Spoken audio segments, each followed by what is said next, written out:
you, sir. Moving on, our next session is going to be all about publishing your research. We have with us today Dr. Pragati Kaurani ma'am to take us through the entire publishing process and thereby making it easier for us to understand. Dr. Pragati Kaurani ma'am did her MTS in prosthodontics from Bharati Vidyapeeth Dental College, Pune in 2006 and is currently pursuing her PhD in prosthodontics. She has been working with Mahatma Gandhi Dental College and Hospital, Jaipur since 2007 and is the scientific chairman for their upcoming National PG Convention of the Indian Prosthodontic Society. She has guided several postgraduate students in her research work. She has several publications to her credit and has authored chapters in books. She has been invited as a guest speaker in various national conferences and has conducted courses on research methodology. Recently, her research on nanoparticles in denture-based resins has received a research grant from the Department of Biotechnology, Government of India.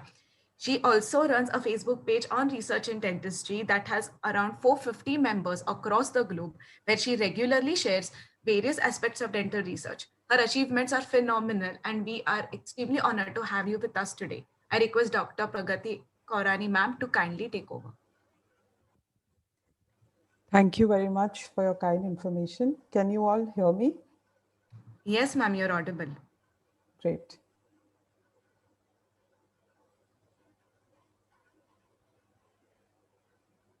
A very good afternoon to everyone. Myself, Dr. Pragati Kaurani. I'm working at Mahatma Gandhi Dental College and Hospital, Jaipur.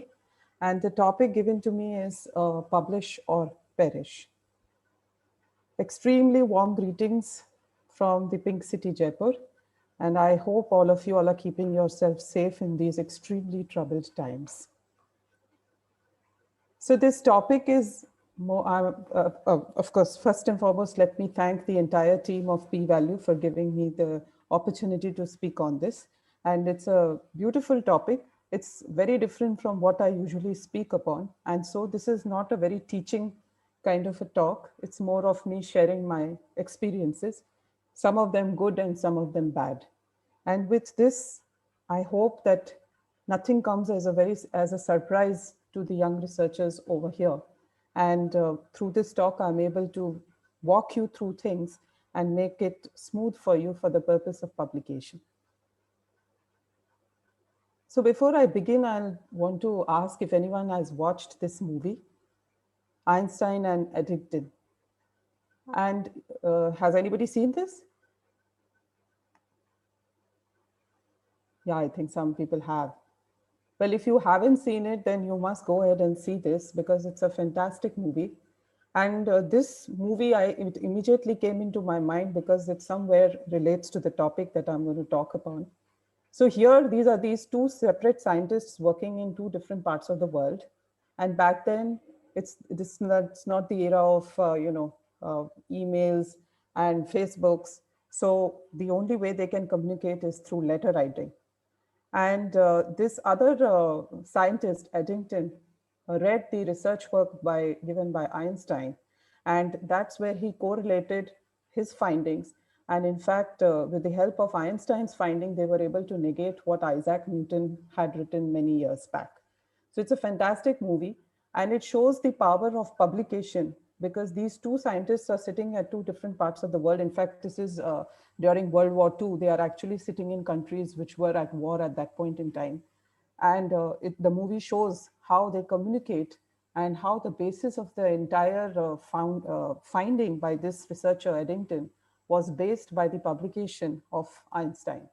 Such is the power of publication. So the topic is beautiful in itself, which says publish or perish. And I must admit, I have thoroughly enjoyed preparing for it. It has two parts. You're talking about publishing, and then you're talking about perishing. So to publish is to make a content available to general public. And this is an example of the publication of Einstein. Now, actually, when Facebook started coming in and I started becoming active on Facebook, I realized that even for a Facebook post, it says publish. And I used to wonder because for me, publish was, publishing books or articles, something so scholarly. And now suddenly a Facebook post, which could be as casual as me eating a chocolate on the day or wishing everybody something, that was also publishing.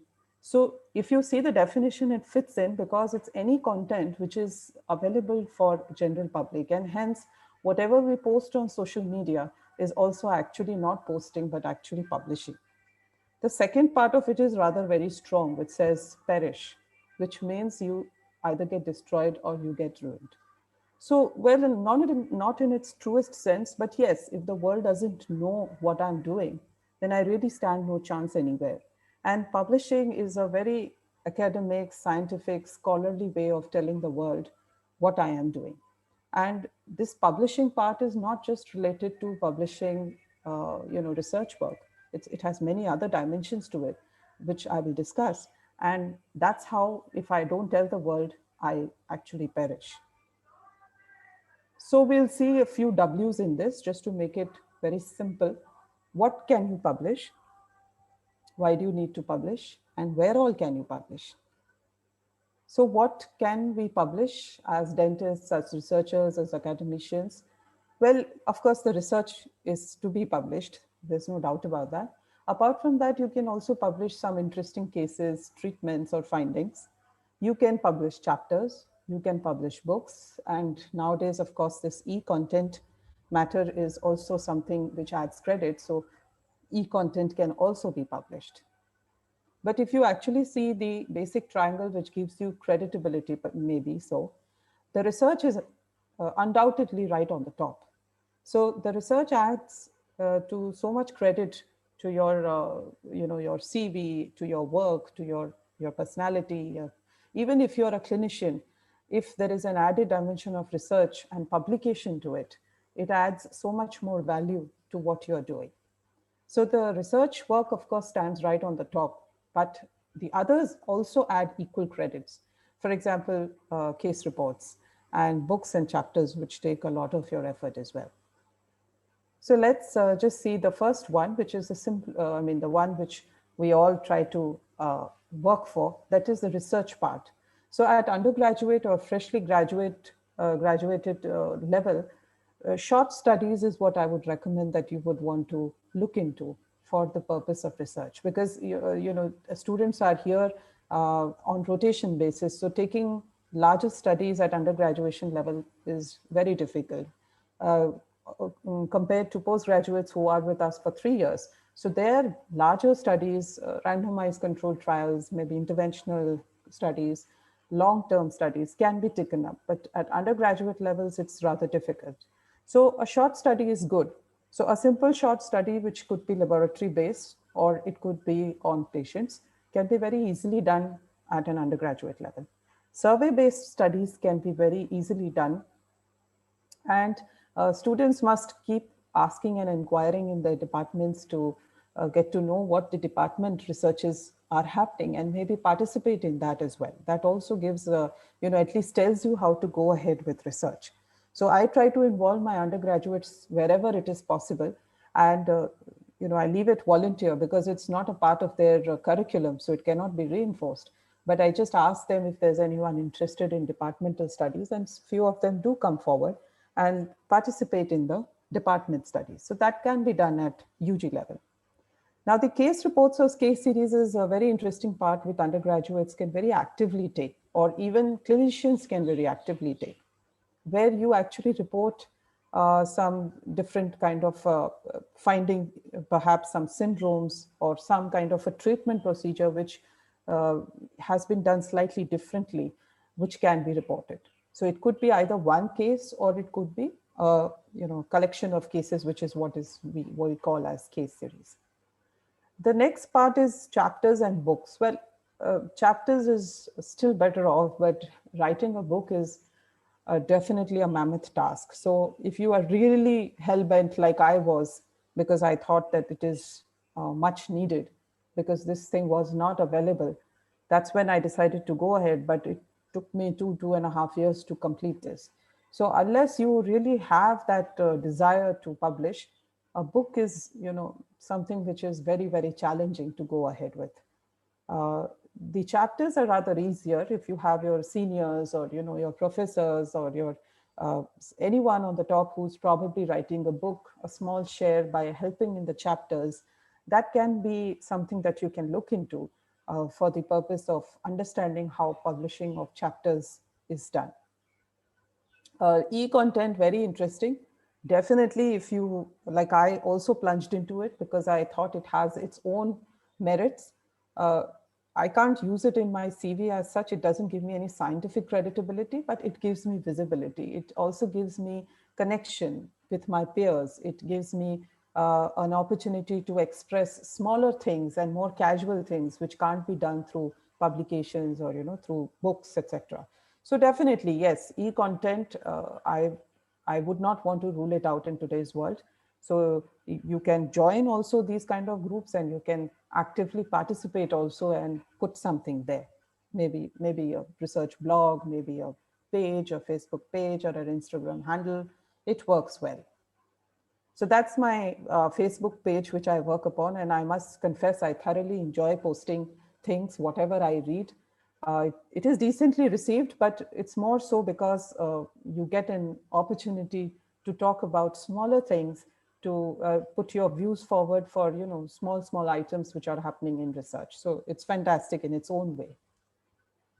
So this picture, I thought, because I recently received a an email which said that my publication has been accepted, and I really feel that as a researcher, when you get an email which says accepted, the joy it brings, the achievement at the end of the whole effort that was done, it's fantastic. It's just as good as finishing a patient and getting your big chunk of money from the patient. So that kind of contentment is when you get when you actually finish your work and publish it and it gets accepted.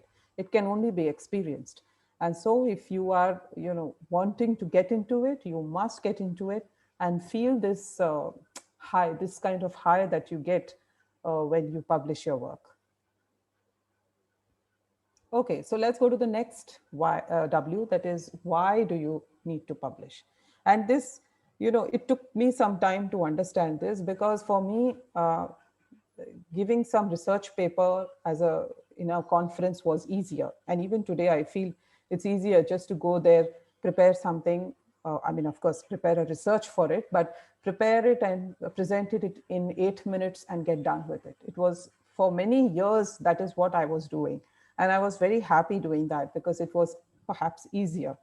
But it was later that I realized that just giving a conference paper is not sufficient unless that paper is published and it goes there in the public domain. It doesn't add to the creditability.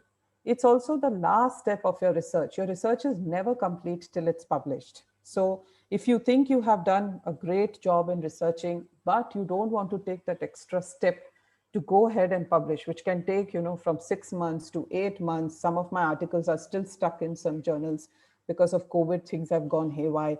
So it's taken almost a year to process certain articles. So it's a long and a very tedious process. But if you don't take it, your work is still incomplete. So it's a definite last step which says, yes, your research is now complete. So that is the first reason why one goes ahead and does a publication. For me, it's also a very personal thing because it's also something that I leave behind. It's a record of time. It's something that it's my contribution to the scientific world, to the society, to my contemporaries.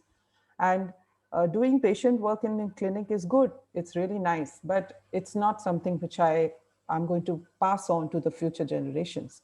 So definitely it is something which stays in time, and we will be those who are contributing to the knowledge and growth of our branch. So that's another reason why we look at publication. Definitely publication works adds to your resume, whether you are applying for government jobs, whether you are applying further for studying abroad, whether you are applying for any job, anything which is related to academics in dentistry. Publication is something which is looked into as one of the first things. And then also publication is where you have published, and then there's a huge criteria of journal lists which are there. Having said that, even if it's a smaller journal, even if you want to publish it in a smaller journal, there's no harm. You go ahead and publish in a small journal, but every publication adds to your resume.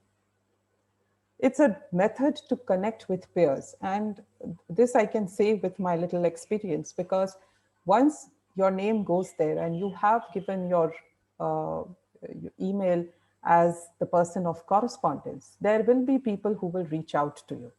Once you have done publications and you, let's say, have your profile on ResearchGate, or if you have your profile in Loops, and then there are so many other portals where you can put in your work, people start reaching out to you and you start connecting to the people across the world who are also doing something similar.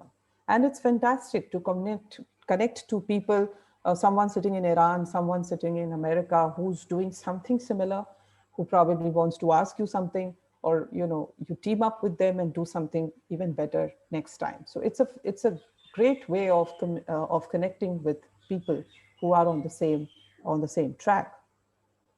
And there are many ways of tracking this work, like I just said. ResearchGate portal is one where you prepare your profile. Google Scholar is another one where you prepare your profile, etc. So let me just take you through the simple process, simple, tedious, and long process of publishing an article. And whether it's a small journal or whether it's like a MDBI journal, PubMed index journal, they all go through the same basic process. And here what happens is, after you have finished your research, you prepare a manuscript as per the requirement of the journal.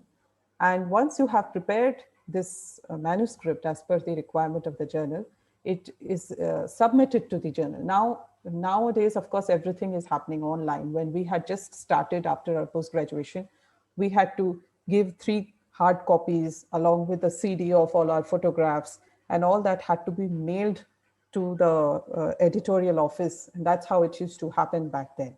But of course, now it's going all online. So you submit it onto the journal's submission portal.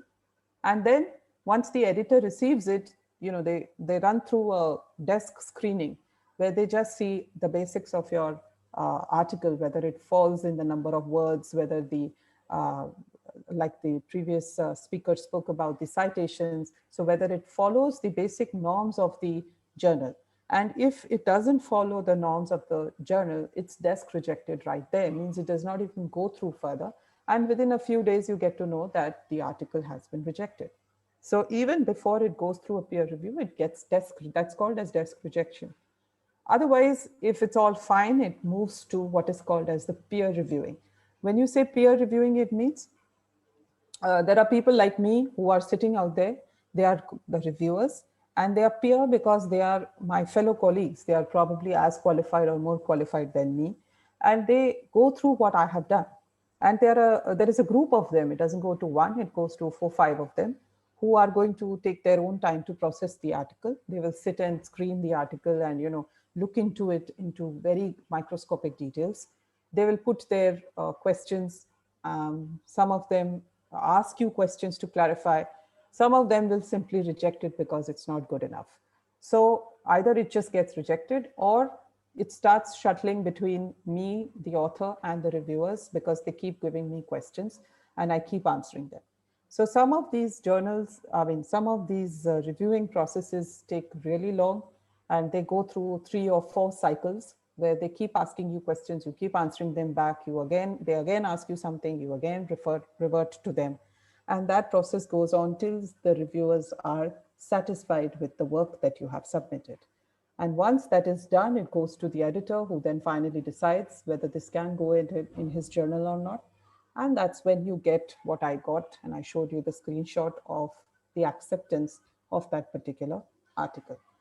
So it is definitely a tedious process. It also has some other dimensions to it, which I will talk about. So what is required out of a researcher when you want to publish your article? So first and foremost is the desire to publish. I thought of writing this as the first part because for years together, I was not publishing. I was just presenting my work in my national conference, and I was happy doing it because I realized publishing is a very tedious process. So I tried to take that shortcut and, just present a paper and get done with it. But desire to publish is very important because, like I said, it takes money, it takes time, it takes in a lot of effort. And so you should have that to go in. The second thing is most important is the ethical committee certificate if you're doing a research publication. Whether it is on patients or otherwise, some kind of a certification either from your institutional review board, that is the IRB, or the ethical committee, you must have some kind of a certificate. Now, this is where most of the things goes wrong, maybe by private practitioners or people who don't have access to an ethical committee. So I might want to do a research, but if I don't have an access to an ethical committee who can give me a certificate, my research is good to go, I cannot go ahead and publish it. So before you get into it, you ensure that there is some means by which you can obtain an ethical committee certificate. Either you tie up with an institution or I don't know, whatever. But you need to have this certificate for the purpose of publication. This I just put an example of my students' certificate. So that's how it looks. Now the Dental Council of India is even more stringent about the ethical committee. Your institutional committee has to be registered in the ICMR, and only then it becomes a genuine committee, and so on and so forth. So it's a very serious matter. And if you go ahead with your research, but you don't have this certificate, rest assured you will not be able to publish it, because you will be asked to send an attachment of your ethical committee certificate. So ensure that you have this provision done before you go ahead with that entire process of publication. The good documentation is in regards to maybe the previous researchers in all these 2 days have already spoken about it, in terms of your data collection, in terms of photographs. If you are wanting to put a case report, it should have a nice photographs so that you are able to publish it. The work has to be complete, of course. You can't stop at just results. You need to analyze the data, you need to write the discussion. So you need to have a completed work before you go ahead for the thought process of publication. And last is again, as important as the ethical committee certificate, that is having a good scientific writing, because you might have everything in place, but because your scientific writing is not that great, the article will get rejected. And this has happened with my postgraduates, unfortunately, because when they go ahead for publication without showing it to professors or whatever. So what happens is, because the language is not right, because they might have done the research, but the way you put it is not correct scientifically, it gets rejected. So that's another thing which is very important when you want to think about publishing. We'll look at it into slightly, I'll just spend a little time on this because I personally feel that this is very important to write right. So if you don't have the skill, you are going to perish even without publishing, because writing of the scientific literature is not the same as you write fiction or essay writing, and that is why I'm giving this more importance.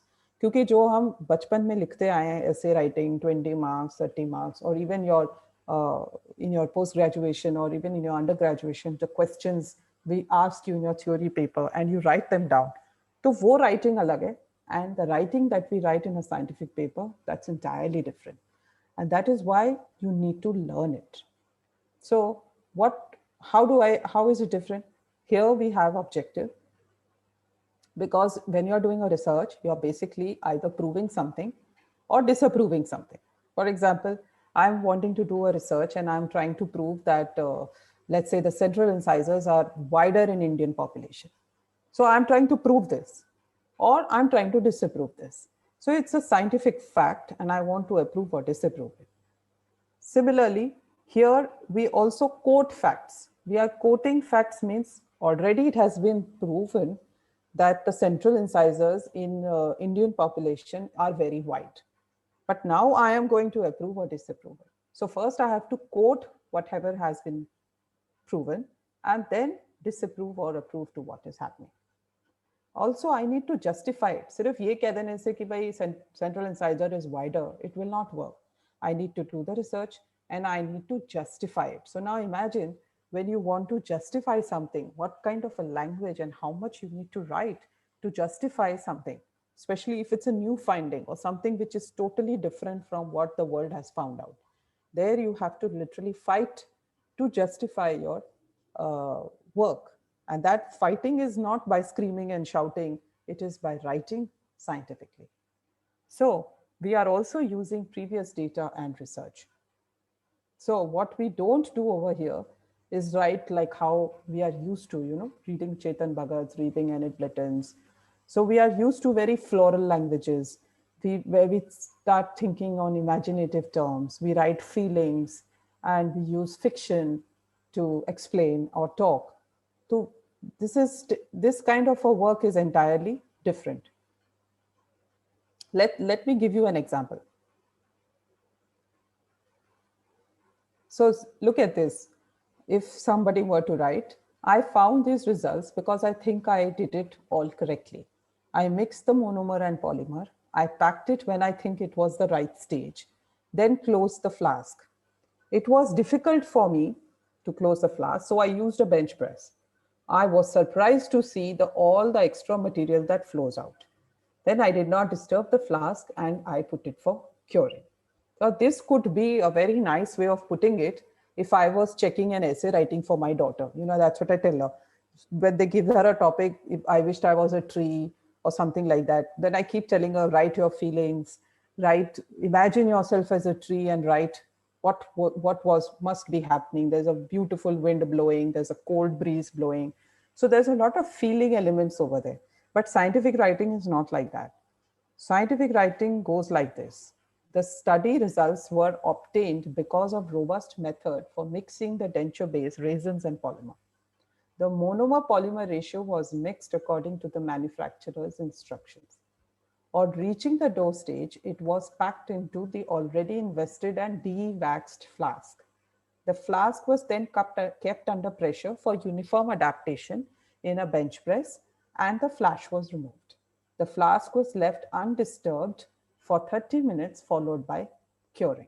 So this is the way, the same thing which is written on the top would be probably written by Chetan Bhagat, but this would be the way we would write it. So the language is entirely different, even though the meaning coming out of the two might be somewhere close by. So some of you might wonder how to go about this. So there are already set parameters. One has to just click on them. There are guidelines to publish your work. So if it's a research, or if you have done a randomized control trial, this website Equator Network, you go to this website and it gives you all the guidelines. These are all the reporting guidelines.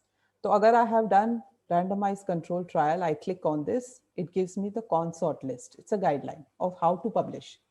So all I have to do is see whether I've done this, I've done this, I've done this, or I have not done this. So I go and do that again. Agar it's a observational study, तो यहाँ पे STROBE guidelines है.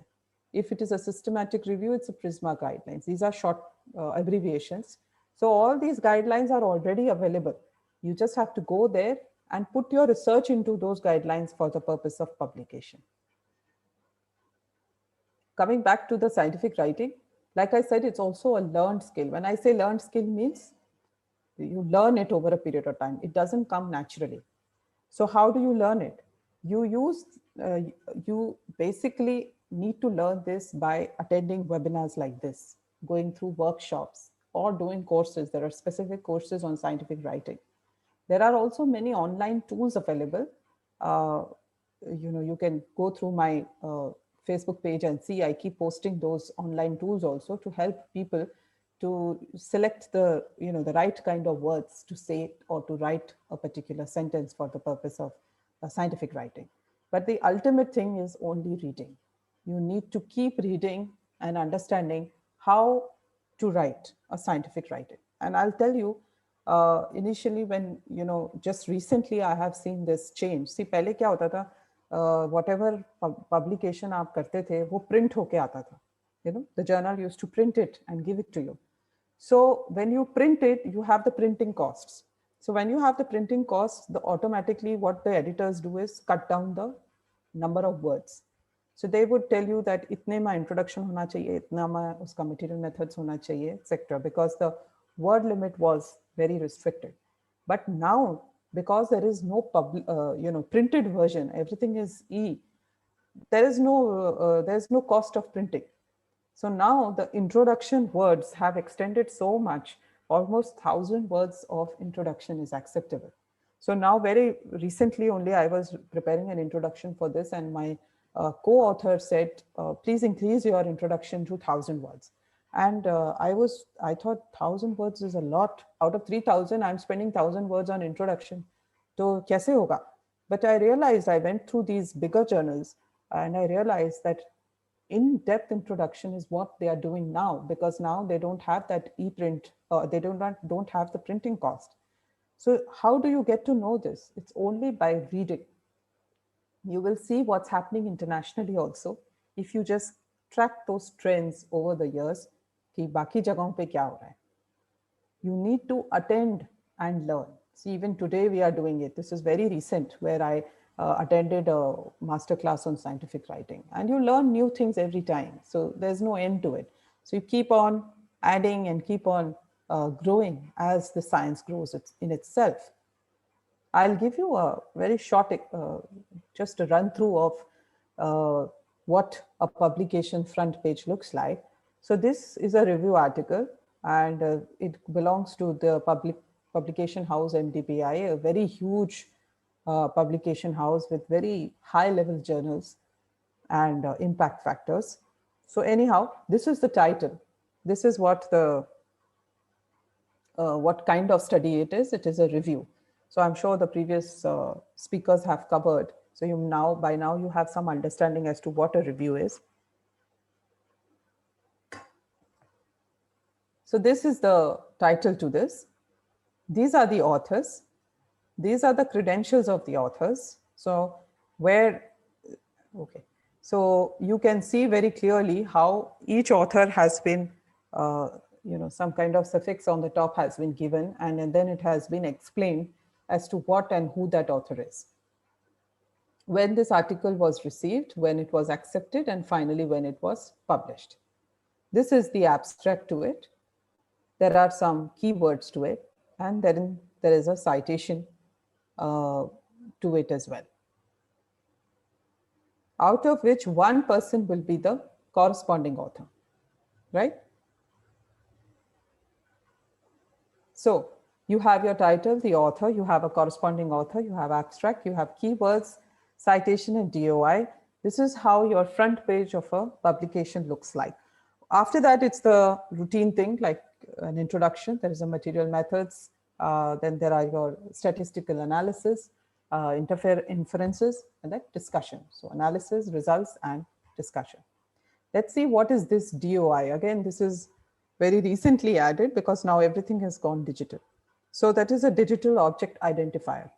And this is what I will also speak about this later in a little bit detail, but ensure that whatever publication you are trying to do, you get a DOI for your publication. It helps to identify your work online, because now everything is online. So even if you have published, but there's no visibility, it has no meaning now. So in today's world, just publishing is not equivalent to perishing. It has to be published. It also has to be visible. Only then it works. And I'll explain this to you later. So this is the breakup of the DOI. And this is a unique identification mark which is given to each and every article. So even if I don't type, how the previous speaker spoke about the citation. So the entire citation, even if you were not to type, if you were just to click on this, again, this same article would open, because this is a unique digital object identifier of your article. Now, there's another very important aspect to this topic, that is how to decide where to publish. And let me confess that जितनी मेहनत आप अपने research में करते हो, उतनी ही मेहनत आपको इतने में करनी होती है कि where should I publish this article? Sometimes we spend weeks and weeks together trying to understand which journal we should approach for the purpose of publication, because there are so many journals now that you have to make sure that your article goes in the right place. So when you are doing or understanding where you want to publish, you go to the front page or the home page of your journal, whichever journal you think your article is worth publishing. Once you have seen the front page of it, you try to see some merits of your journal. What is the citation score? What is the impact factor? And whether it is a national journal, whether it's an international journal. So you see the indexing of the journal as to where all it is indexed. Uh, Indexed could be, if I were to just simply say it is like this, you have a CBSE board and you have different schools. So I might want to open a school, but if my school is not affiliated to the CBSE board, people will not get enrolled into my school. Then it is just going to be an ordinary school, but no board has recognized my school. So same way, you have lots of journals and you have these few people who index these journals, PubMed ho gaya, there are many others. So you decide whether which journal I need to select based on where that journal has been indexed. So you need to check the indexing of the journal. You need to check what is the impact factor of the journal. If your research is very good, some of my students do very good research, then I don't want them to publish it in a mediocre journal. I want them to publish it in a high level journal. So that can only come, I can only know by knowing what is the impact factor of the journal. Scope of the journal is also important, क्योंकि कुछ journals public health journals होती हैं, कुछ journal dental materials की होती हैं, कुछ patient work की होती हैं, कुछ सिर्फ केस रिपोर्ट्स की होती हैं. So now depends on what my work is. If my topic is dental materials like nanoparticles and denture based materials, obviously a public health journal will not accept my research. So if I approach them also, I go through the 6 months process, it will get rejected because it doesn't fall in the scope of the journal. So it's important to understand whether the journal I'm wanting to publish, will it publish my kind of work also or not? Check who's the editorial. Who are the people who are sitting in the editorial? Are they national? Are they international? Because sometimes, my work is not that great. I mean, most of the times that is what happens, because research work in India is not equivalent to what's happening abroad. So sometimes my research work is not up to that mark. Now, if I want to go ahead and publish in a journal which is from Zurich, Sweden, UK, so I need to understand my limitations. So you need to understand the editorial board. So go through what were the articles in the previously. So all these things, all this information you can get from the homepage of your journal. So when you do this read more, you'll get everything else regarding the journal. And then, even though you may not know this, but there is nothing that is free. There are very few journals who are publishing without taking charges. Otherwise, all journals are charging, and it will come as a huge surprise to you, because it came to me as a surprise. Some of them, those who are international and they are PubMed and very high level journals, your cost of publishing, that is called as the article processing charges, APC, can go up to few lakhs, at least 1.2 lakh rupees it can go up to. So I might get very impressed with a journal, my research may be excellent, but if I can't afford 1.2 lakhs, then I need to think. And ये नहीं होना चाहिए कि ये आपको बाद में समझ में आए. They give you the acceptance and then you realize, because you are charged only after acceptance. So you go through that whole process and then they say, yes, please now transfer the money. And then you realize, oh God, this is too much. And if you are 6, 7 of you doing the research, you might divide it and it works fine. But even that has to be told to the researchers beforehand. If I one fine day get up and tell my co-researchers that you have to pay 60,000 rupees, they are not going to pay it. So that is why the article processing charges should be one of the first things that you look into when you choose a journal. Now, what happens is the waiver policies exist for the LMIC researchers. So even though these journals are very good and they charge very high, you go through the waiver policies. And most of the times we are eligible under LMIC category, and few $100 are reduced and 20% is reduced, etc. You can also write to the editor and get the waiver. The other thing I would want to speak about when you think about publishing is plagiarism. So maybe you already know this. When I say plagiarism, it simply means to copy and to paste. Now the journals and the editorials of the journals, they have their softwares to scan through your work and to know whether there is plagiarism or not. Ideally, you are only allowed from 12 to 20% of copying, that which generally falls in because of definitions which we use or some scientists whom we are quoting. तो वो 20% उसमें use up हो जाता है. The rest of it has to be original. So when my PGs come and show me some work, uh, I tell them you need to ensure that no three and more words are copied from some place. It is immediately caught by the software, and they give you a report of your plagiarism. And if it goes beyond 20%, your article is rejected anyway. So when you're writing itself, you make sure that you are putting your own element and not just copy and pasting.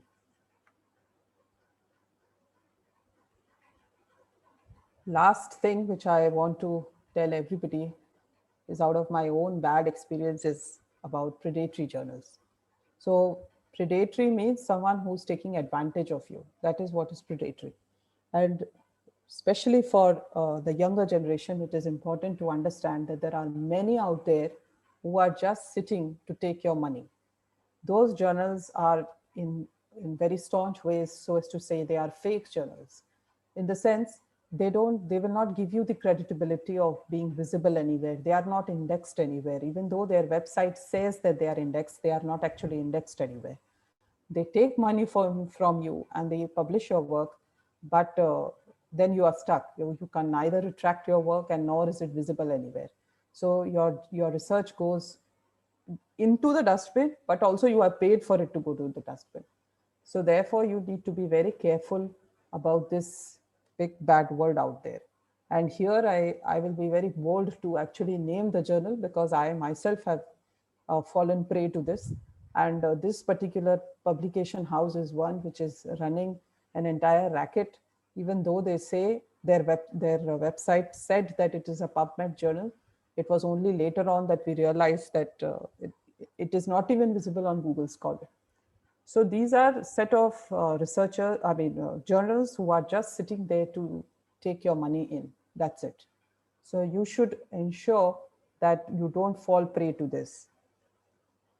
Now, how do you ensure that your journal is not a predatory journal? So you go to predatoryjournals.com and you check the list. It is given, it keeps regularly updating itself. You can also go to UGC website. You can see the journals which are UGC approved. And if your publisher falls in this list, then how much ever easy it may be, he may say that 2 दिन में कर देंगे, आप बाद में पैसा दे देना, whatever it may be. If it's in the predatory list, please don't go ahead and do it, because you are simply paying 10,000 rupees to somebody for nothing.